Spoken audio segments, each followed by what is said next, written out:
Bueno, buenas noches. Son las 9 menos 20 aquí en San Juan, Argentina.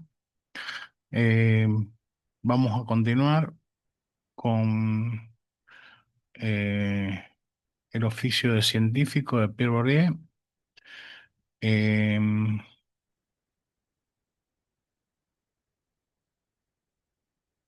Estamos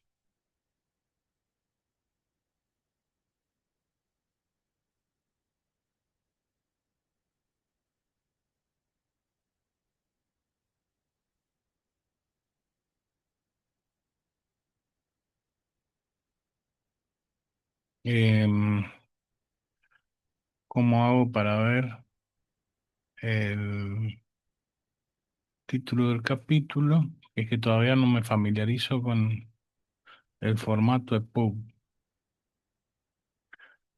Em,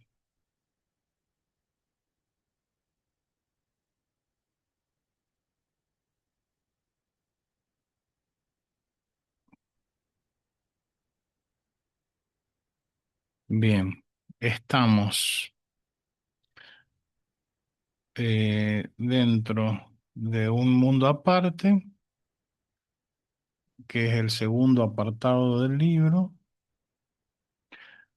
eh, en el parágrafo 2, autonomía y derecho de admisión.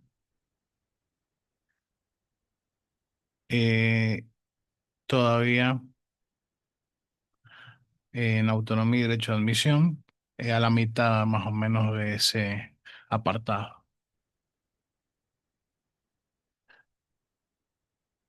Entonces, bueno, continuamos con autonomía y derecho de admisión. Continuamos la lectura. La autonomía, tanto en este campo como en todos los demás, ha sido conquistada poco a poco. La autonomía en ciencia, ¿no? Iniciada por Copérnico, y ahí pone ya nombres para concretizar el análisis, ¿no? Iniciada por Copérnico, la revolución científica terminó, según Joseph Ben Davis, con la creación de la Sociedad Real de Londres. O sea que la revolución que consistió en secularizar el conocimiento y con Copérnico hablar ya científicamente, ¿no? De un universo, eh, un sistema solar donde eh, el Sol ocupaba el centro y no la Tierra, un sistema heliocéntrico. ¿Mm? Ahí empezó la revolución y se terminó institucionalizando en el siglo XVIII, en el siglo XIX, entre el siglo XVIII y el siglo XIX, en la creación de la Royal Society de Londres, ¿no? La Sociedad Real de Londres. El objetivo institucional de esa revolución, convertir a la ciencia en una actividad intelectual diferente, bajo el control exclusivo de sus propias normas, se alcanzó en el siglo XVII. Bien, o sea que eh, en el 1600 y pico, uno de los factores más importantes de ese proceso, que ha sido evocado por Thomas Kuhn en uno de los textos reunidos en la tensión Essentiel no sé cómo se pronuncia, del año 77, ese es el texto. Eh, Mathematical versus Experimental Tradition, o sea, la matemática versus la experimentación tradicional. eh, es la matematización. Uno de los factores más importantes de ese proceso, el proceso que va desde la revolución hacia la institucionalización de la ciencia, es la matematización, dice, ¿no? Eh, que también tiene que ver con la autonomía. Em, Esa autonomía eh, que figura como real, pero que tiene, eh, pero que en cierto sentido es ficticia, este, está relacionada con la matematización de las ciencias.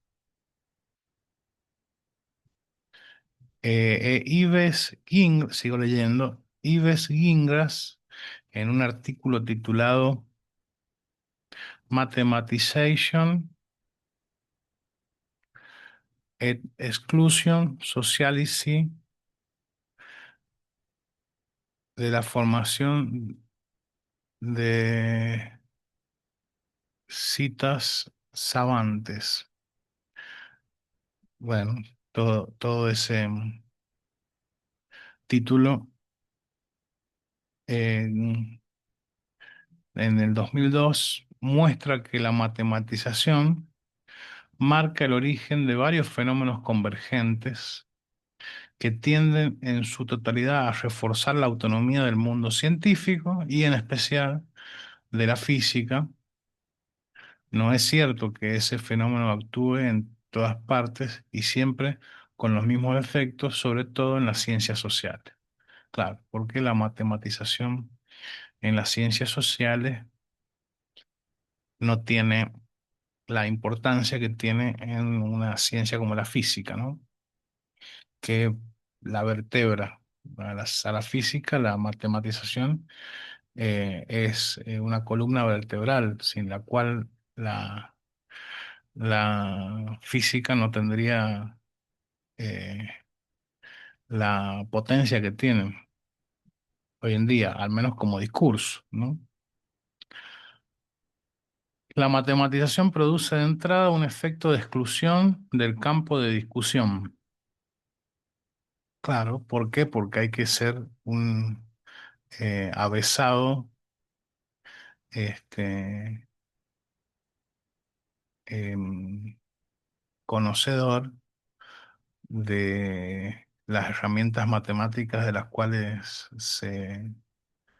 se tengan al uso para determinadas áreas de la ciencia, ¿no? Es posible que, eh, digamos, no es lo mismo analizar el- la teoría del movimiento eh, en un nivel, movimiento rectilíneo uniforme, movimiento acelerado. No es lo mismo ese análisis que mm, ir hacia la relatividad especial y general de Einstein, por ejemplo, ¿no? Las competencias en matemáticas que hay que tener eh, son muy distintas.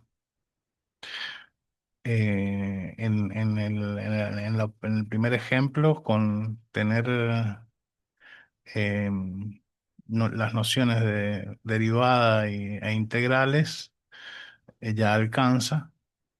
Para la segunda, para la relatividad general y especial, hay que contar con al menos el manejo del álgebra tensorial. em, y distintas competencias en geometrías no euclídeas. Entonces, eh, bueno, ahí es donde produce este efecto de exclusión del campo de discusión, la matematización, ¿no? Ya no cualquiera puede entrar a esa discusión. Eh, sigo leyendo. Ives Ingras recuerda las resistencias al efecto de exclusión que produce la matematización de la física. El abad Nollet, por ejemplo, reivindica el derecho de proponer su opinión. Con Newton, ya yo añadiría Leibniz, la matematización de la física tiende poco a poco, a partir de mediados del siglo XVIII, a instaurar una fortísima ruptura social entre el profesional y el aficionado, a separar los insiders de los outsiders,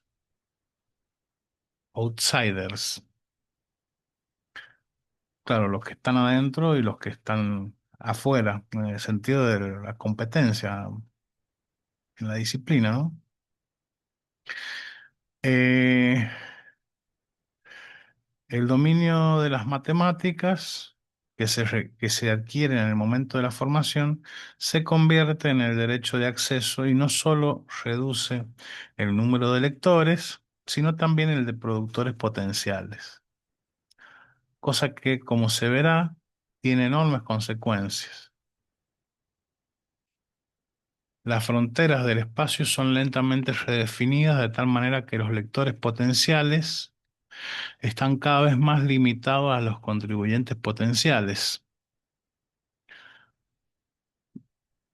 Claro, es decir, a aquellos que van a contribuir en la disciplina, la física en este caso, son los mismos que son lectores de, de esa disciplina. Y no hay, y ahí se ha producido la exclusión. Los que son lectores son los mismos contribuyentes, ¿no? Al campo. En otras palabras, la matematización, sigo leyendo, en otras palabras, la matematización contribuye a la formación de un campo científico autónomo. Claro, porque se cierra y se aísla del resto de la sociedad. Ya la sociedad va, los legos, los que no forman parte em, de el corpus de la disciplina, se quedan totalmente afuera. Basta con que se les muestre un paper que no van a entender nada. Em, Así es como Faraday sufrió el efecto de exclusión de las matemáticas de Maxwell. El corte implica el cierre que produce la censura. Cada año de los investigadores comprometidos en el campo está sometido al control de todos los demás, y en especial de sus competidores más competentes, lo que tiene como consecuencia un control no menos riguroso que el que ejercen las virtudes individuales por sí solas a todas las deontologías.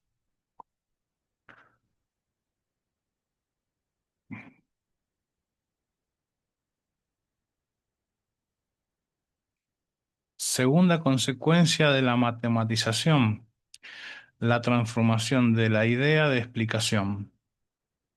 El físico explica el mundo a través del cálculo, que engendran las explicaciones que después tienen que confrontar mediante la experimentación con las cosas previstas, tal como el dispositivo experimental permite captarlas.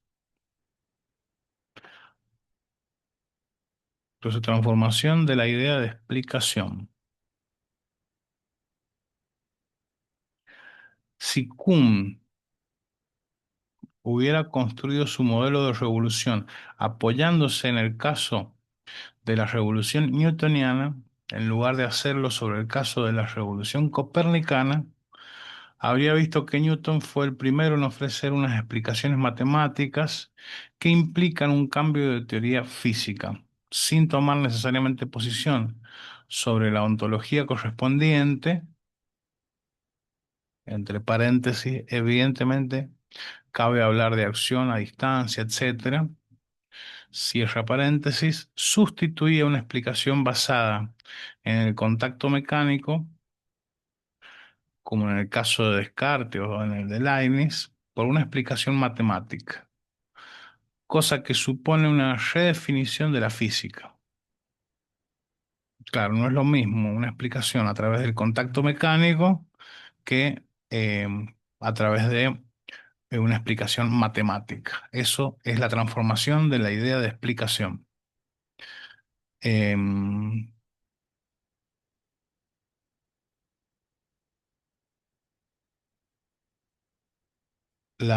primero es el logro eh, de una autonomía de la ciencia a partir de la matematización. Segundo es la transformación de la explicación, en donde se pasa de una explicación por un contacto mecánico a una explicación matemática. Y eso en sí mismo supone una redefinición de la física.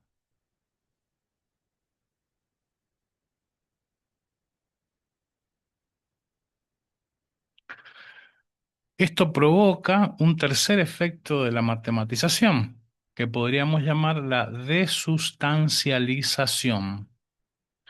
Siguiendo los análisis de Cassirer en sustancia y función, al que se refiere también Gingras, la ciencia moderna sustituye las sustancias aristotélicas por las relaciones funcionales, las estructuras, y es la lógica de la manipulación de los símbolos lo que guía las manos del físico hacia unas conclusiones necesarias.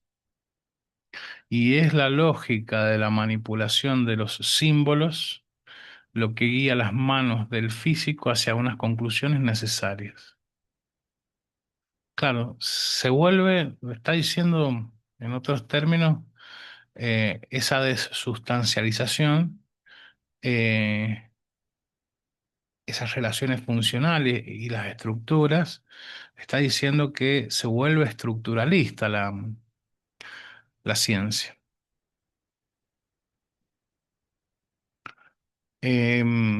Deja de ser esencialista para volverse estructuralista. La utilización de formulaciones matemáticas abstractas debilita la tentación de concebir la materia en términos sustanciales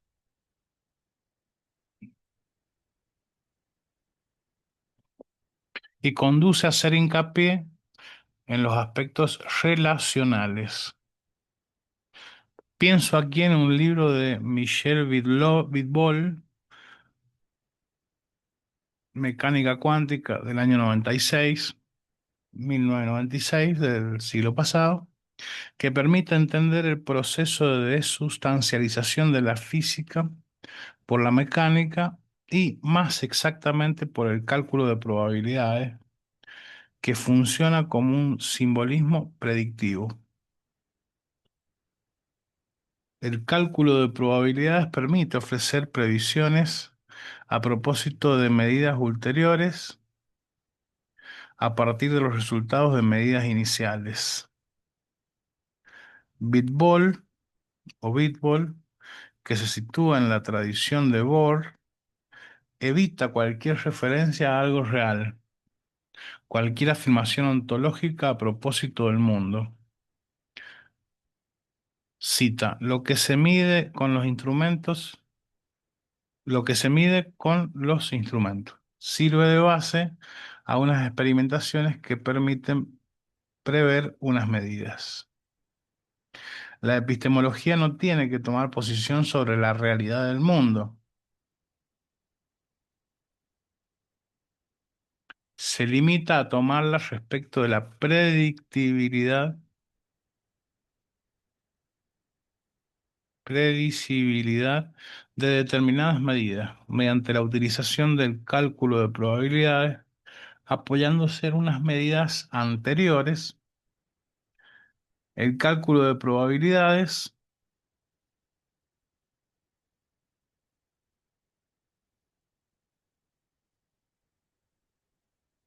o el formalismo de los espacios de Hilbert, sigue diciendo Bitbol, son un medio de comunicación entre los físicos que permite prescindir del concepto de un sistema físico sobre el cual se efectuaría la medición. Un largo paréntesis que explica. Cabría ver sin duda en la evolución del concepto de campo una ilustración de ese proceso de desustancialización. En una primera etapa, con los campos estáticos clásicos como electrostáticos o campos gravitatorios, que son unas identidades subordinadas a las partículas que las engendran, es decir, unas descripciones posibles, no obligatorias, de la interacción de de las partículas. Después, en una segunda etapa, con los campos dinámicos clásicos, campo electromagnético, donde el campo tiene una existencia propia y puede subsistir después de la desaparición de las partículas. Y finalmente, en una tercera etapa, con los campos cuánticos, la electrodinámica cuántica, donde el sistema de cargos es descrito mediante un operador de campo. El proceso de autonomización resultante tiene un paralelismo en la objetividad del mundo social, en especial mediante la creación de unas realidades absolutamente extraordinarias.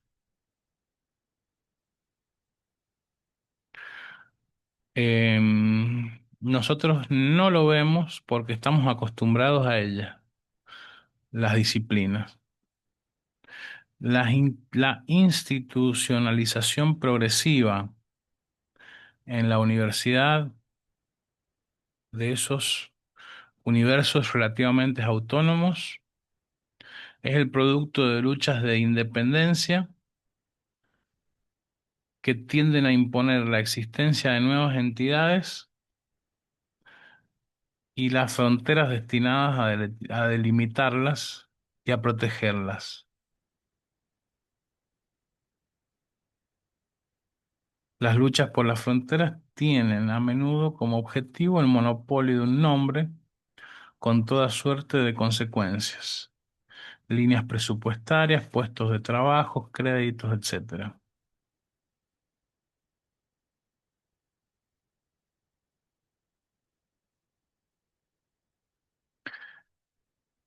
Gingras, en un libro titulado eh, Física,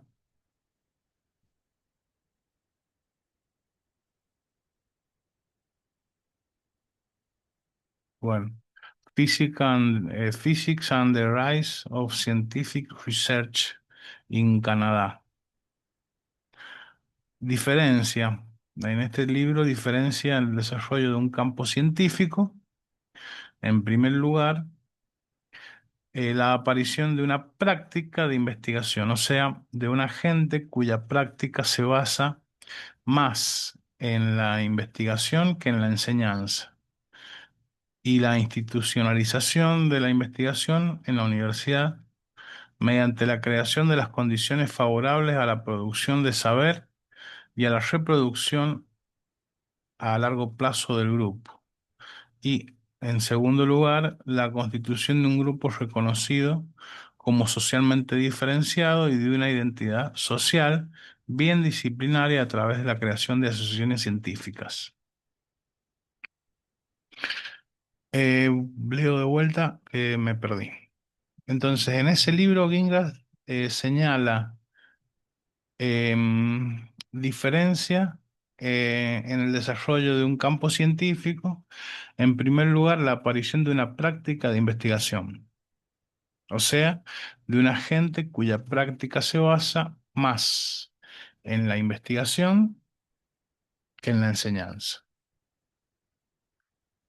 Y la institucionalización de la investigación en la universidad mediante la creación de condiciones favorables a la producción de saber y a la reproducción a largo plazo del grupo.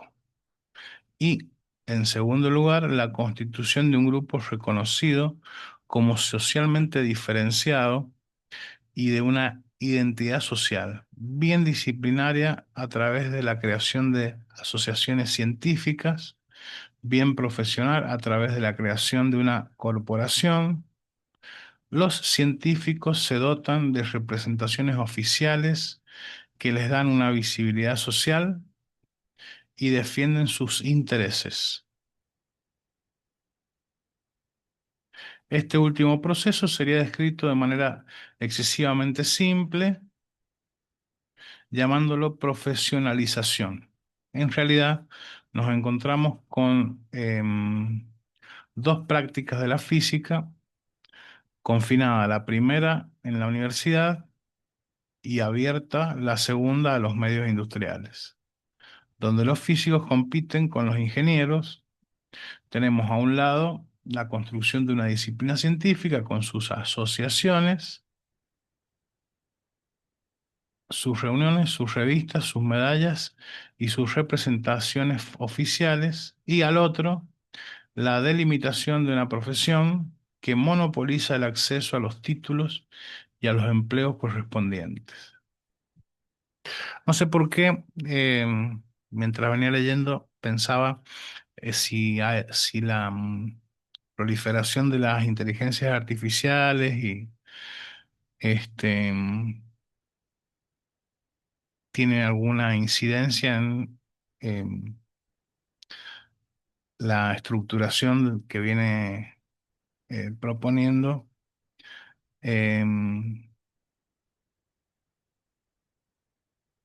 Bourdieu aquí, ¿no? Este, no sé, no me viene ninguna respuesta, nada, simplemente la pregunta, ¿no? Dice, es fácil olvidar la dualidad del mundo científico que tiene a un lado los investigadores vinculados a la universidad y al otro el cuerpo de ingenieros que se dota de sus propias instituciones, fondos de jubilación, asociaciones, etcétera. Así, por ejemplo, con motivo de la Primera Guerra Mundial, los físicos de la Gran Bretaña se preocupan por su situación social y toman conciencia de la existencia social, de su existencia social. Crean una organización representativa, el Instituto de Física, e imponen una visión según la cual la investigación es parte integrante de las funciones de la universidad. Ujú. Los físicos, esos eran los físicos de Gran Bretaña.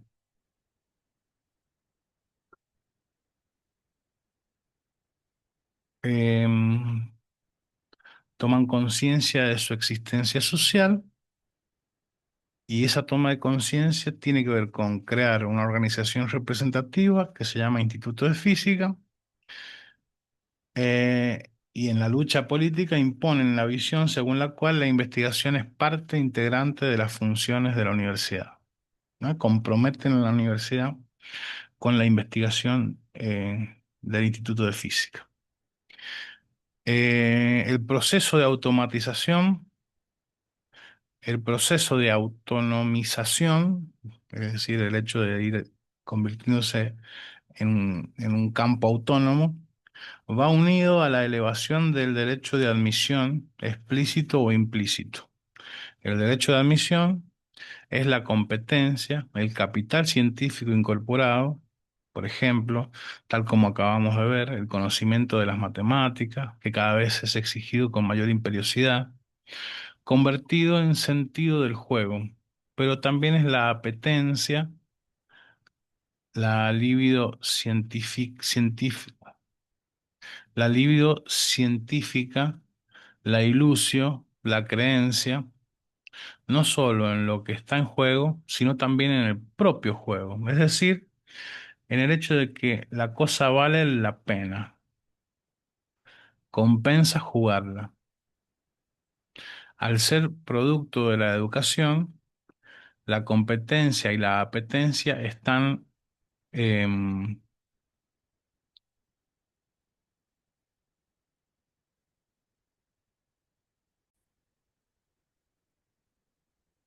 retomamos. El proceso de autonomización va unido a la elevación del derecho de admisión explícito o implícito.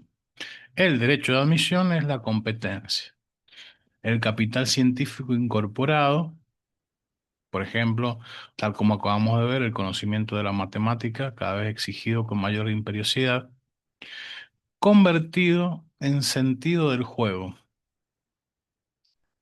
Entonces, el capital científico incorporado convertido en sentido del juego, pero también es la apetencia, la libido científica, la ilusión de creencia, no solo en lo que está en juego, sino también en el propio juego, es decir, en el hecho de que la cosa vale la pena, compensa jugarla.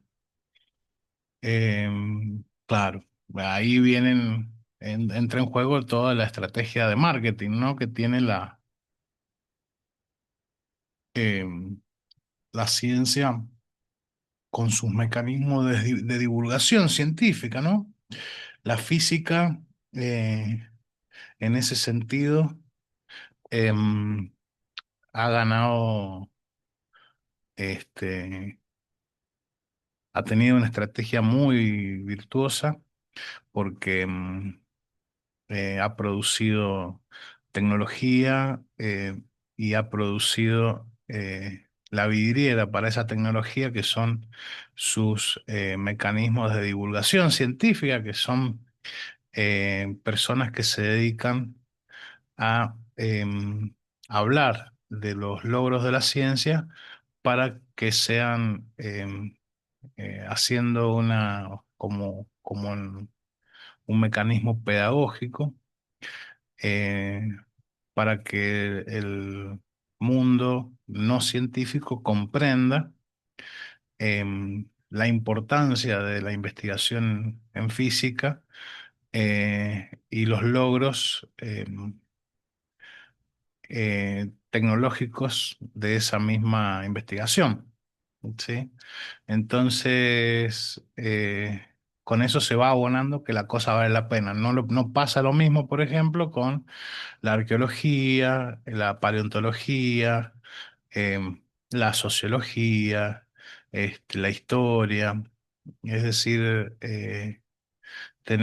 vivimos en un mundo muy predispuesto a eh, disciplinas como la física, en un poquito menor medida la química, en un poquito menor medida la biología, la astrofísica, pero son todos em, disciplinas que están bajo la órbita de la física, ¿no? Em, y eh, será, por un lado, por las estrategias de marketing o quizás porque hay algo en el discurso de la física que hace destacar, ¿no? Por encima de la paleontología, de la em, em, geología, eh, de las demás ciencias, ¿no? Dice, seguimos leyendo, al ser producto de la educación, la competencia y la apetencia están científicamente unidas porque se forman de manera correlativa, en lo esencial a lo largo de la formación. Entonces, competencia y apetencia están científicamente unidas porque se forman de manera correlativa.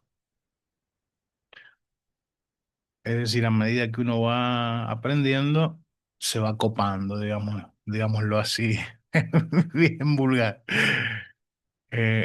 Sigamos leyendo. En primer lugar, la competencia no es únicamente el dominio de las novedades,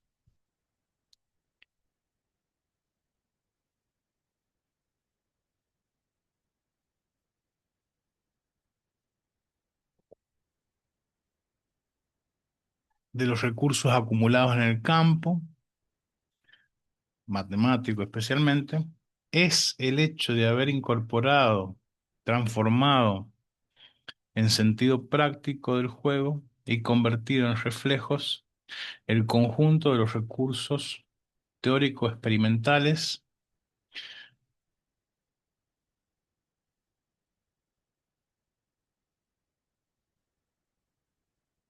es decir, cognitivos y materiales, salidos de las investigaciones anteriores.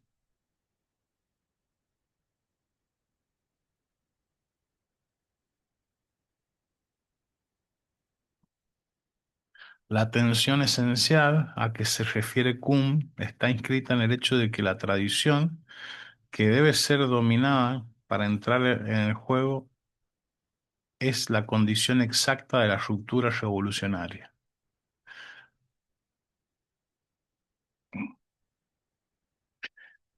Entonces, hay una tensión esencial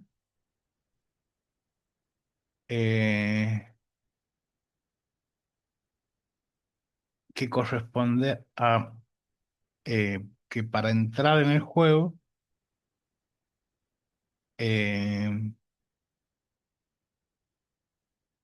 hay que renunciar a la ruptura revolucionaria.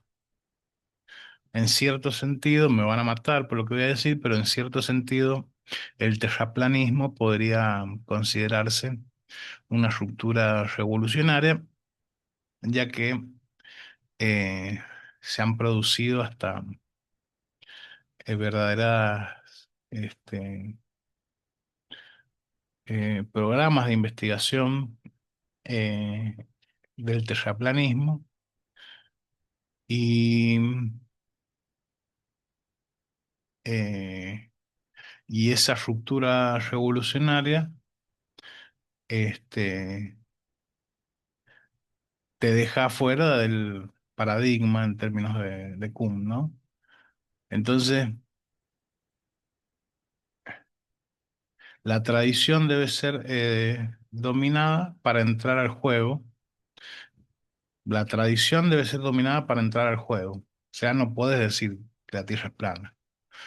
Pero eso coincide con la ruptura revolucionaria. Es decir, no hay posibilidades de revolución si uno quiere entrar en el juego de la ciencia. Em,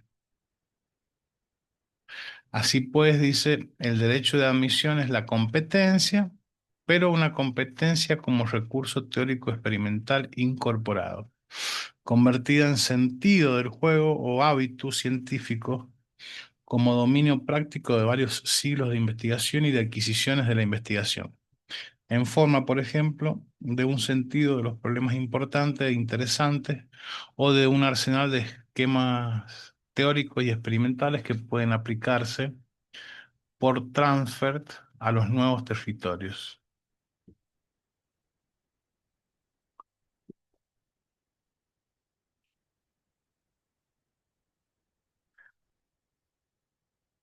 Lo que las taxonomías escolares describen mediante una serie de oposiciones relativas a la distinción entre la brillantez, la desenvoltura y la facilidad, y la seriedad, la laboriosidad y la escolaridad,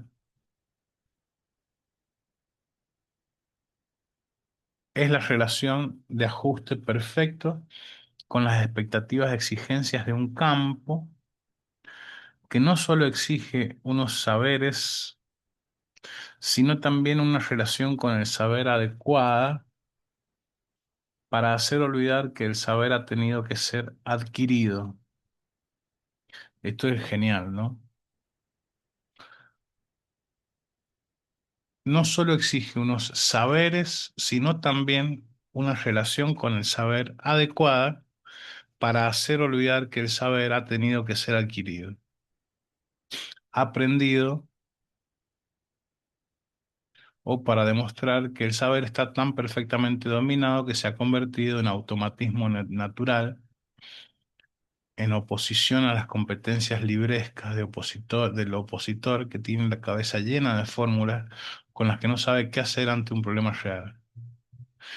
En suma, lo que pide el campo científico es un capital incorporado de un tipo especial y en concreto todo un conjunto de recursos teóricos pasados al estado práctico, al estado de sentido práctico o de tener buen ojo, como se dice en el caso de las disciplinas artísticas o al igual que Everett Hughes al hablar de buen ojo sociológico de la propia sociología.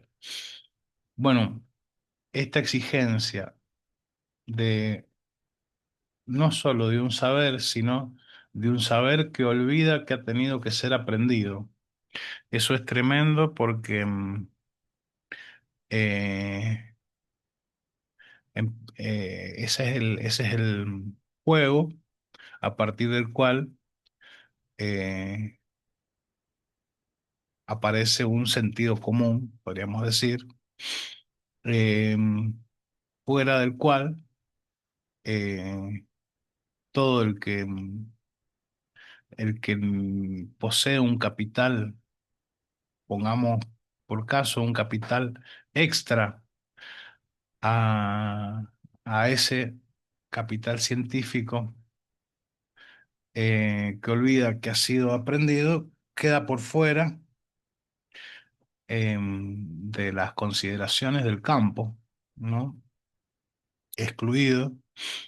em, y además es eh, un saber que olvida que ha tenido que ser aprendido, también es contraproducente eh, en los efectos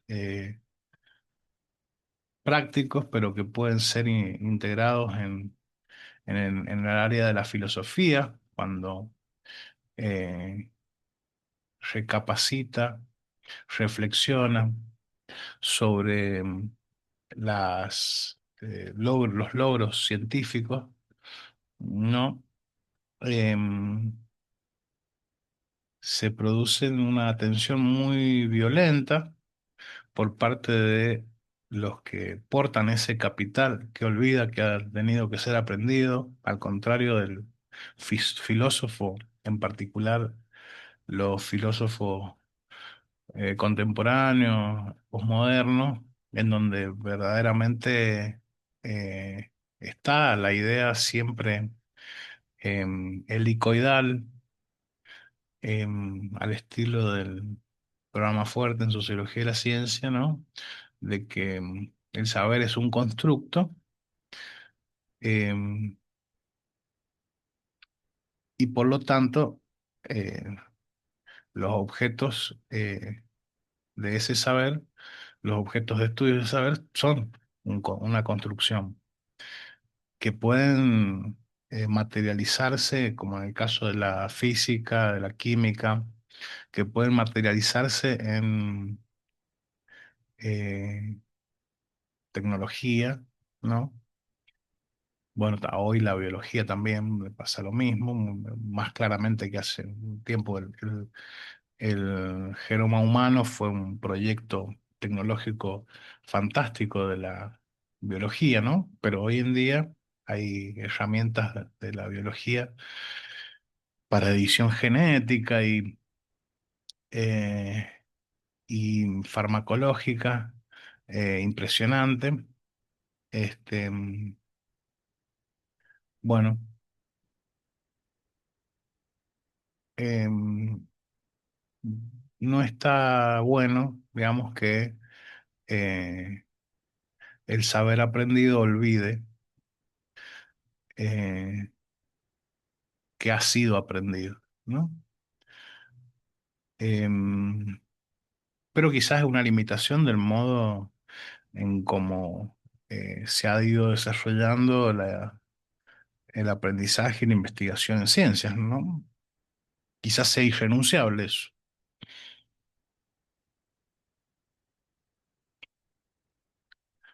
Después de todo, no es imposible que un epistemólogo, por ejemplo, esté al tanto de cada detalle de un campo de investigación científica, ni hablar de todos los campos, ¿no? Este,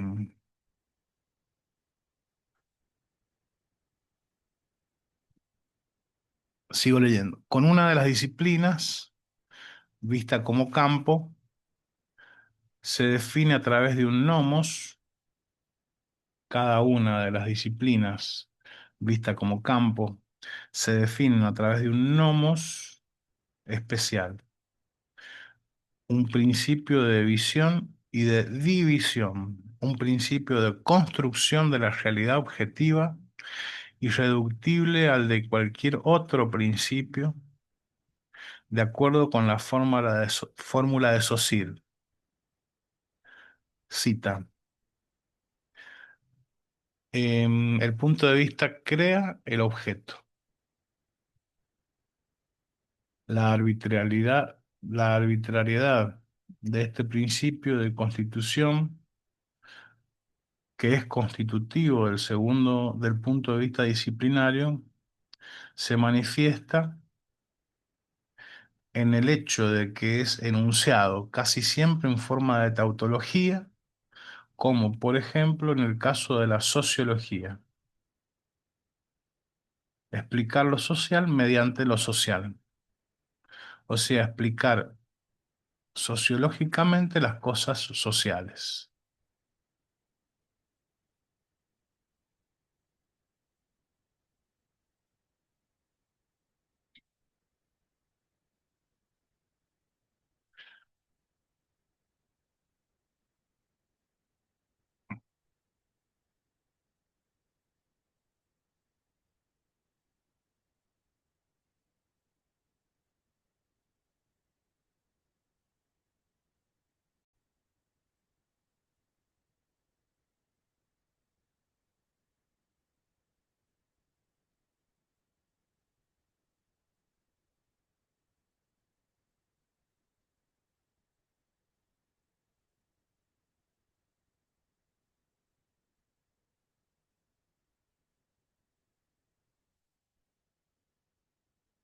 Llego a la segunda dimensión del derecho de admisión, la ilusio, la fe en el juego, que supone, entre otras cosas, la sumisión sin presiones al imperativo del desinterés.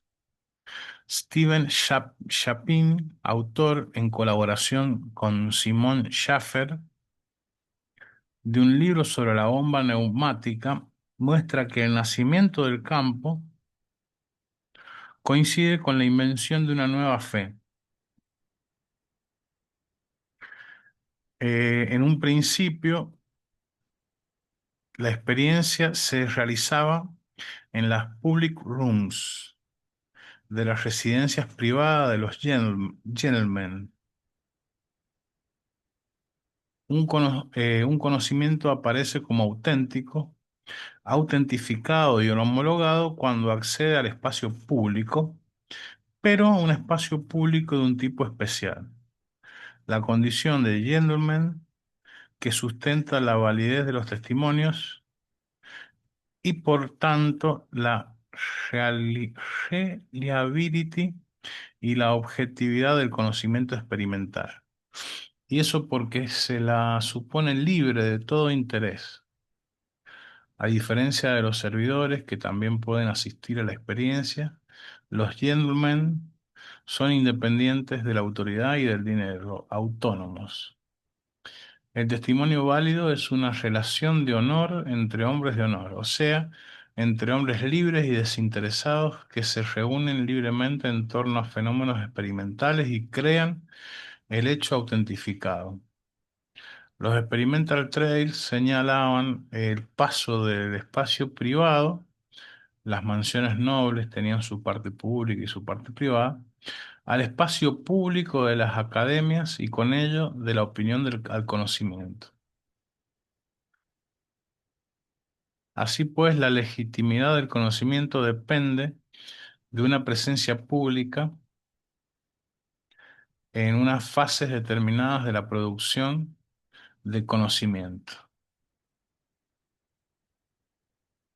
Pero también me gustaría recordar ahora un artículo de Mario Biagioli del año 98 del siglo pasado, autor de bellísimos trabajos sobre Galileo, dedica a los efectos de la presión de las demandas externas que en algunos ámbitos de la investigación amenaza el desinterés de los científicos, o mejor dicho, el interés específico por el desinterés, como se ve en el campo de la biomedicina, donde debido a la importancia de las bases económicas en juego y bajo la presión de un entorno competitivo y empresarial, asistimos a una inflación del multi-authorship y al desarrollo de una ética capitalista.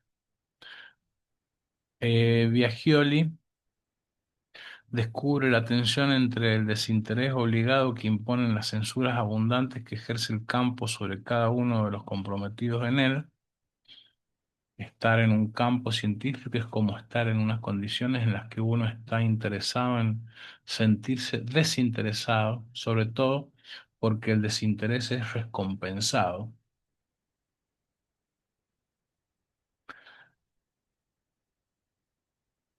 Y entonces descubre la tensión entre el desinterés obligado que imponen las censuras abundantes que ejerce el campo sobre cada uno de los comprometidos en él y una fuerte demanda social, económicamente recompensada, que favorece unas concesiones.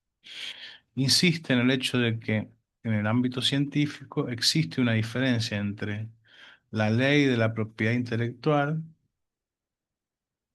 y el sistema de recompensas de la ciencia, the Reward System of Science, tal como lo describo en mi análisis del capital simbólico. Un descubrimiento sensacional que puede garantizar un premio Nobel no puede traducirse en una patente o en un copyright.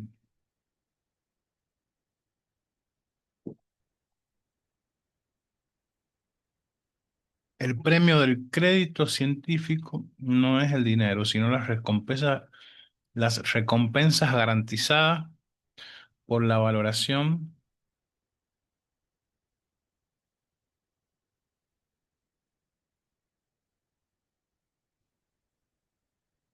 de los colegas. Reputación, premios, empleos, participación en sociedades. Este crédito honorífico es personal y no puede ser transferido. Propiedad privada no puede ser transmitido por contrato o por testamento. No puede convertir a fulano o mengano en el heredero de un capital simbólico. Está vinculado al nombre científico y construido como no monetario. En suma, lo que produce la virtud científica es una cierta disposición socialmente constituida en relación con un campo que recompensa el desinterés y sanciona las infracciones, especialmente los fraudes científicos. En general, el desinterés no es, en absoluto, el producto de una especie de generación espontánea, ni un don de la naturaleza. Cabe establecer que en el estado actual del campo científico,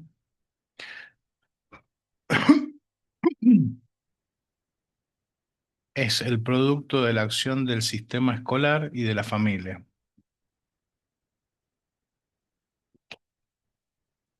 lo que lo convierte en una disposición, por lo menos parcialmente hereditaria. Observamos, por consiguiente, que cuanto más nos acercamos a las instituciones escolares que preparan para las carreras más desinteresadas, como la científica, la Escuela Normal Superior, por ejemplo, en oposición a la Escuela Politécnica o más allá todavía, la Escuela Nacional de Administración o la Escuela de Altos Estudios Mercantiles. Más alto es el número de adolescentes que han salido de familias que pertenecen al universo escolar y científico.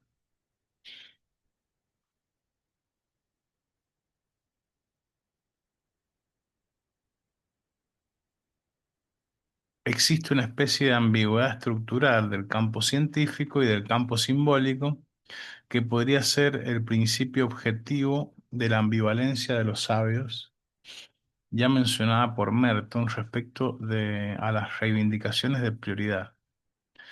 La institución que valoriza la prioridad, es decir, la apropiación simbólica, valoriza también el desinterés y la entrega desinteresada al desarrollo del conocimiento.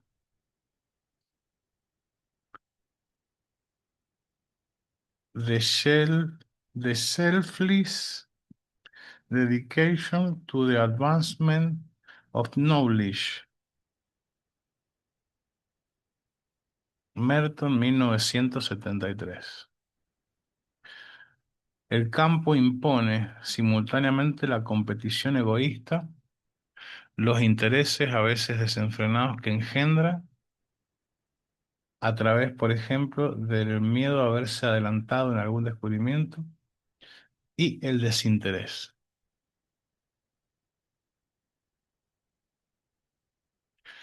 También es sin duda esta ambigüedad la causa de que se hayan podido describir los intercambios que aparecen en el campo científico según el modelo del intercambio de dones, ya que cada investigador, si creemos a Armstrong, tiene que ofrecer a los demás la nueva información que haya podido descubrir para conseguir, a modo de contrapartida, su reconocimiento.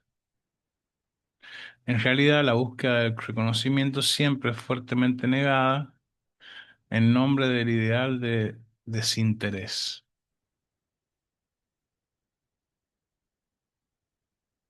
Esto no sorprenderá a los que saben que la economía de los intercambios simbólicos, cuyo paradigma es el intercambio de dones, se basa en el rechazo obligado del interés. El don puede, y desde un determinado punto de vista debe, ser vivido como acto generoso de oblación sin devolución, disimulando al mismo tiempo, incluso a los ojos del que lo entrega, la ambición de asegurarse un poder, un dominio duradero sobre el beneficiario. En suma, se disimula la relación de fuerza virtual que encubre.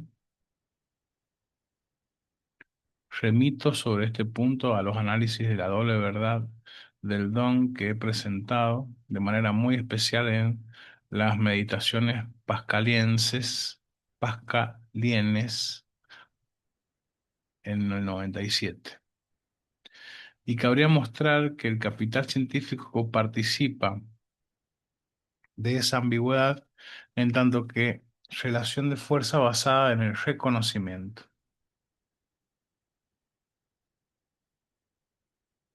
Después de describir cómo se constituía el campo, o sea, instituyendo una censura en la entrada y ejerciéndola a continuación de manera permanente a través de la lógica misma de su funcionamiento y al margen de cualquier normatividad trascendente, cabe sacar una primera consecuencia, que es posible denominar normativa de esa verificación. El hecho de que los productores tiendan a tener como únicos clientes a sus competidores más rigurosos y más vigorosos, más competentes y más críticos y por tanto más propensos y más preparados para conferir toda su fuerza a su crítica, es, en mi opinión, el punto de Arquímedes sobre el que podemos sustentarnos para ofrecer una razón científica de la razón científica.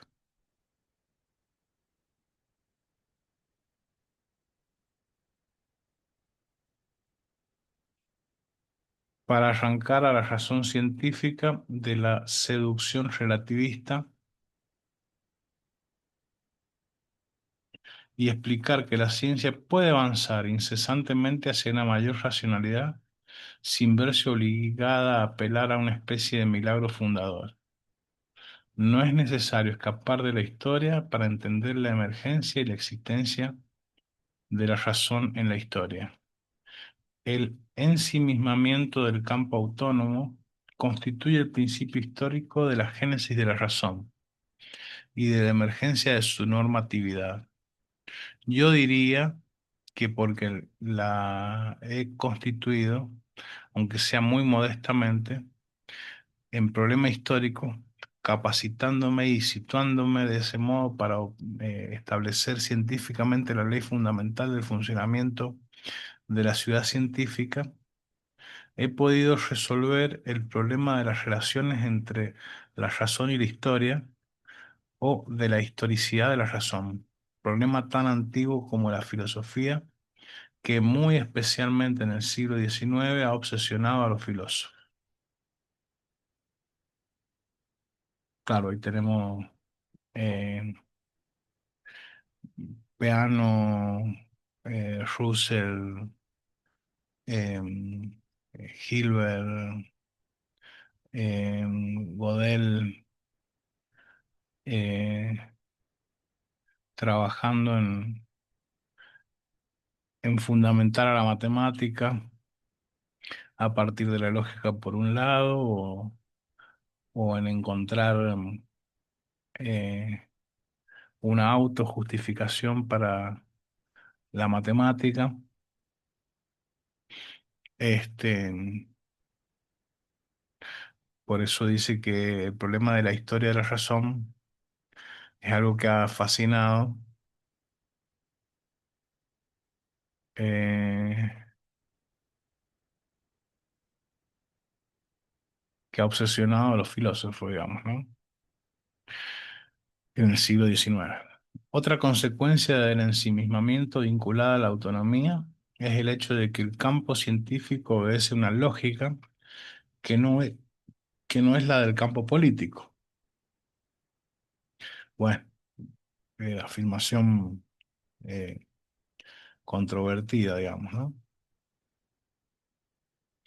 Hablar de indiferenciación o de no diferenciación del nivel político y del nivel científico equivale a permitirse situar en un mismo plano las estrategias científicas y las intrigas por conseguir unas subvenciones o unos permisos científicos, y a describir el mundo científico como un universo en el que se consiguen unos resultados gracias al poder de la retórica y a la influencia profesional, como si el principio de la acción de las acciones fuera la ambición asociada a una retórica estratégica y guerrera, y los científicos eligieran tal o cual tema de investigación con el único objetivo de ascender en la escala profesional de la misma manera que otros manipulan para alcanzar el premio Nobel, dotándose de una red amplia y densa. Es cierto que en el campo científico las estrategias siempre tienen dos caras. Tiene una función pura y meramente científica y una función social en el campo, es decir, en relación a los restantes agentes implicados en el campo. Por ejemplo, un descubrimiento puede ser un homicidio simbólico que no es necesariamente voluntario. Eso se percibe cuando por unos cuantos días o a veces unas cuantas horas el investigador adelantó, el investigador adelantado pierde el beneficio de toda una vida de investigación, y que es un efecto secundario de la lógica estructural y distintiva del campo. Más adelante insistiré sobre este tema. Bueno, vamos a terminar por hoy, y hemos llegado hasta el capital científico, sus formas y su distribución.